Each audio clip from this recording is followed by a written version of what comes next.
Precalculus chapter 4.7 exercise 1 through 12. We're going to do in this video lesson the odd number problems, and here we are raising the degree of difficulty, and I will show you why.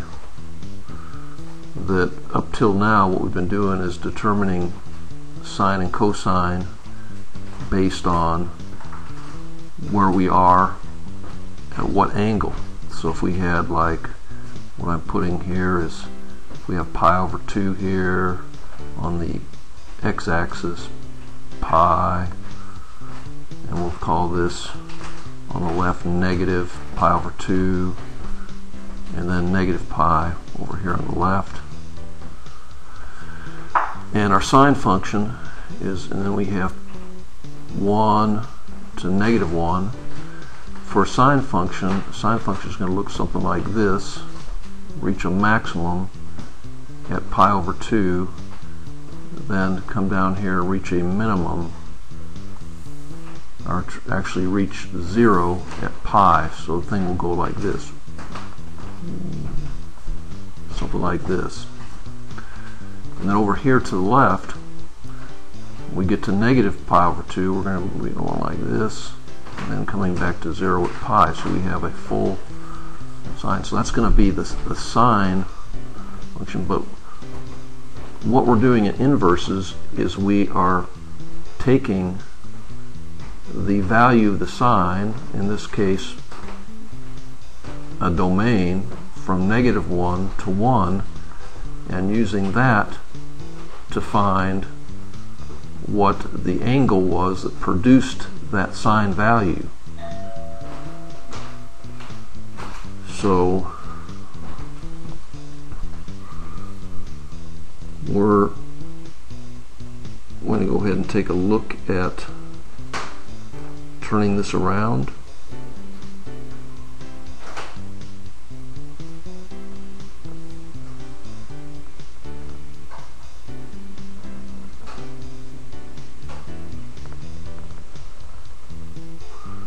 And to turn it around, if we take 1 to negative 1, it's going to look something like this, and then our sine is going to range from pi to, actually it's going to have to be from pi over 2, and I'll explain why that is, to negative pi over 2. And why is that? Because if we didn't cut off at those values, we wouldn't have a function. Because if we went to pi, we would not have a function. So it's, I don't know if I'm explaining it very well. So this is going to look like this, something like this. And so we're going to take the input value, in this case, of square root of 3 over 2, and put this right here and find out what is going to be the appropriate value of the angle. So that's so basically what we have is our domain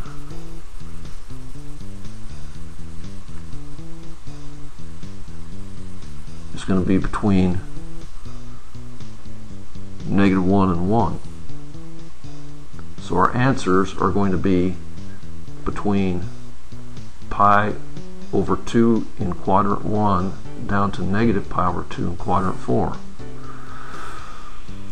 So what we can do is we can look along for that sine value of square root of 3 over 2, and if we looked on the unit circle, we would see where that sine value of square root of 3 over 2 is.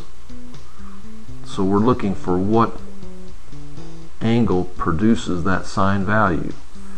And so if we draw a horizontal line here at a height, because the sine is the height at any radian, and this horizontal line is 1y equals square root of 3 over 2. The place in the unit circle that is intercepted here is this angle right here, which is 60 degrees, or in radians,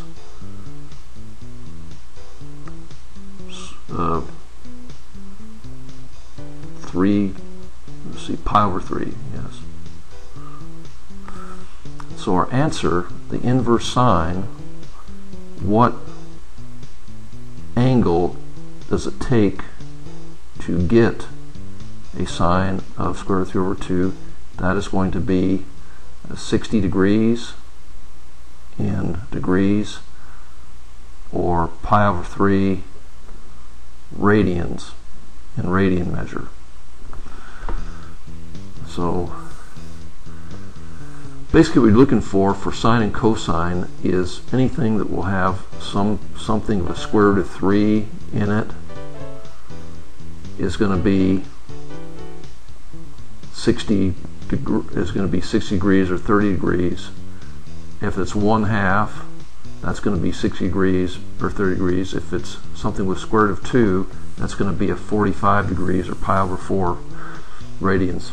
So let's go to the next odd numbered problem, which is 3. We have tangent, inverse tangent of 0. So what angle produces a tangent of 0? Well, tangent of theta is equal to sine theta over cosine theta. And so if we set tangent equal to 0, that means that sine theta has to equal 0. That's how it happens. And where is sine theta equal to 0? Well, that's going to be at this angle of 0. So I'm going to go ahead and put that's going to be equal to 0. Angle, I'll say angle of 0 degrees or 0 radians.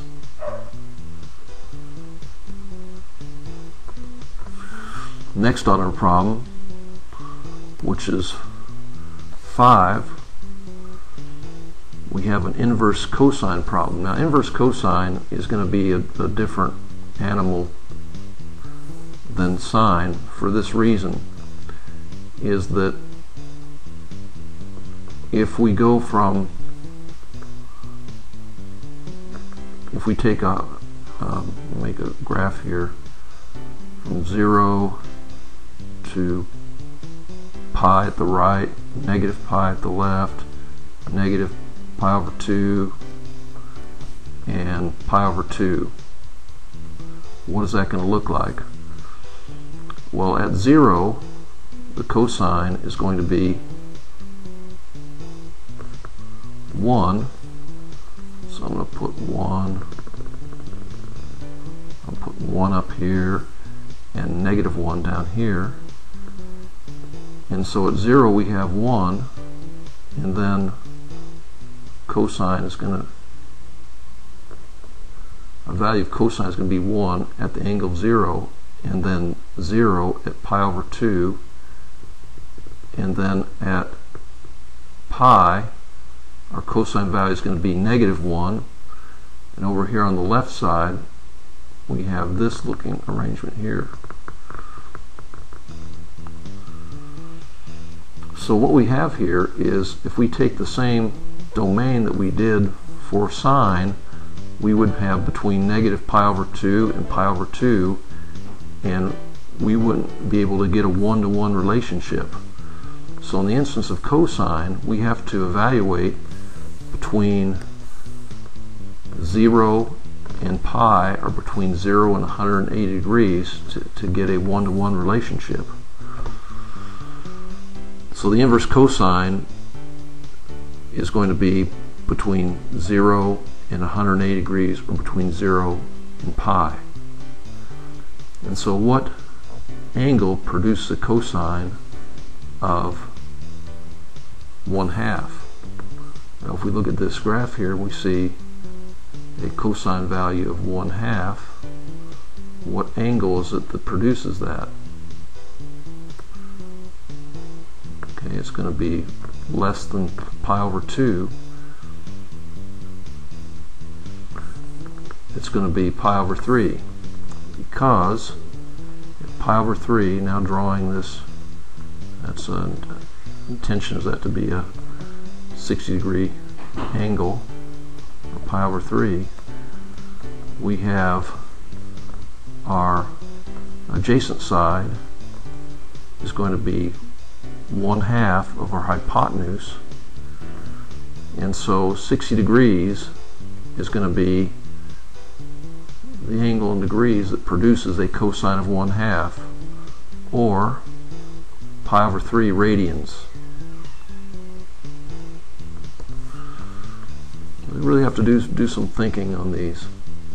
Okay, the next one we're going to look at, next odd number problem, is 7. So we have a inverse tangent of -1. So the tangent of theta again is sine cosine, or sine theta over cosine theta. And so you have to look for where the sine over cosine is going to be equal to -1. Well, our unit circle in and of itself is not going to have tangent labeled. We only have the unit circle sine and cosine labeled. But if we go back to the unit circle, we have, if we look at pi over 4, and sine divided by cosine is going to be square root of 2 over 2 divided by square root of 2 over 2, so pi over 4. But we're getting -1 for a tangent, and so what we're going to have is this angle here, where sine is negative square root of 2 over 2, and cosine is positive square root of 2 over 2. So tangent is going to be negative here in quadrant 4. And so consequently our angle is going to have to be negative pi over 4 radians, or negative 45 degrees.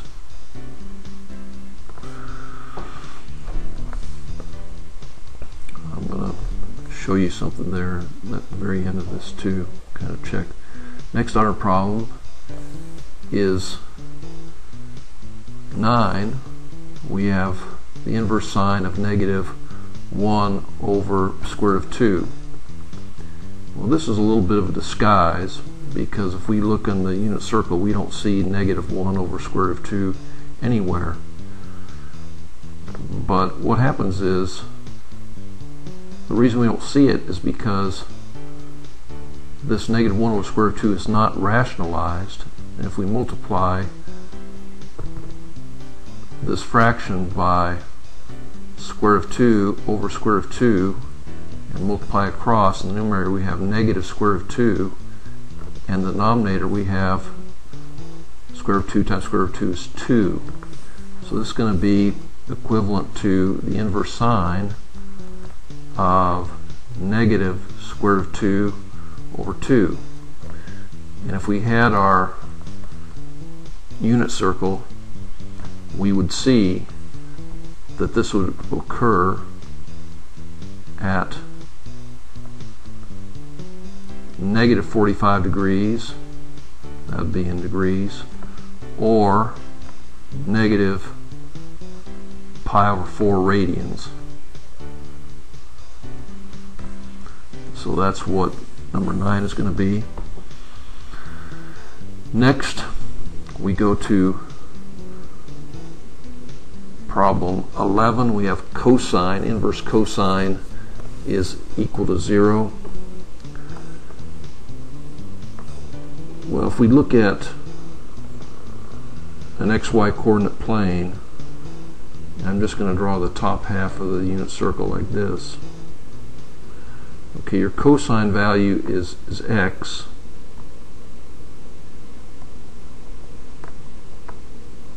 Is your x value. So where do we see a x value of 0? We see it right here. So the angle associated with cosine equals 0 is going to be pi over 2 radians, or in degrees that would be 90 degrees. So that's going to be number 11. Number 12, just to take a look at it, the inverse sine of 1. What angle produces a sine of 1?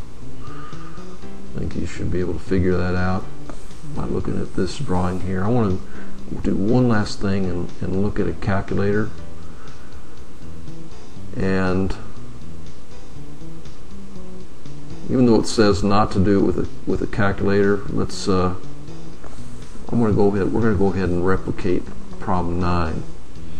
Now here in my calculator, I am in radians right now. The problem with doing an inverse sine in a radian, which we well can do, but the problem with it is we would get a decimalized version of pi over something. It wouldn't be as apparent to us.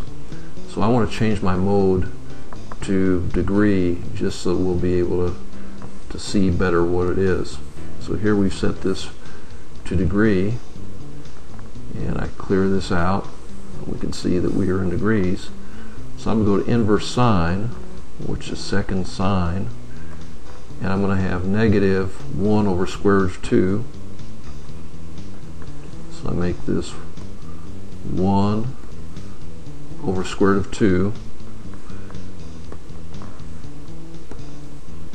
and we should get negative 45 degrees. I hope. Yes, we do. Negative 45 degrees. So that's how you can use your calculator. I know this is a non-calculator section. Do these without a calculator, it says. But the next exercise set, 13 through 20, is one in which we are to use a calculator. So that's sort of a preview. Anyway, I hope this exercise set has been helpful to you. And as always, thanks for viewing.